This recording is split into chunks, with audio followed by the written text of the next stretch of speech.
A record-breaking haul with an estimated worth of nearly $500 million. Over the course of 2 months, officials say they seized more than 61,000 pounds of cocaine. It's part of an escalating crackdown on drug cartels, and Homeland Security correspondent Nicole Sganga joins me now to tell me about it. Nicole, what was the operation that led to this haul? Yeah, John, more than 76,000 pounds of illegal narcotics, valued, as you said it there, nearly $500 million. And it was the result of 19 different maritime seizures in the Eastern Pacific and Caribbean Sea dating back to June. The U.S. Coast Guard says the drugs seized represent 23 million potentially lethal doses, enough to kill everyone in the state of Florida. The majority of that was cocaine, but other drugs included marijuana and the building blocks of fentanyl.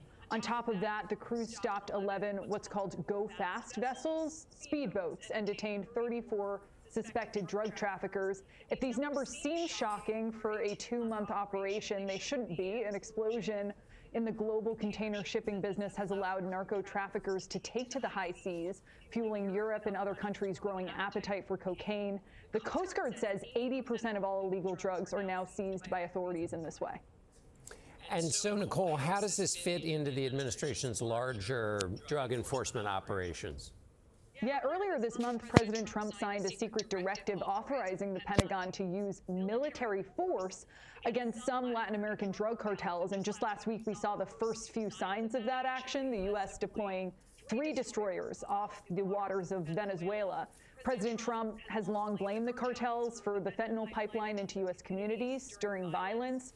The decision to bring not only the Coast Guard, but other branches of the U.S. military into this fight, though, is notable. It raises a number of legal questions. For instance, what happens if the U.S. forces injure or kill civilians outside of a congressionally authorized armed conflict?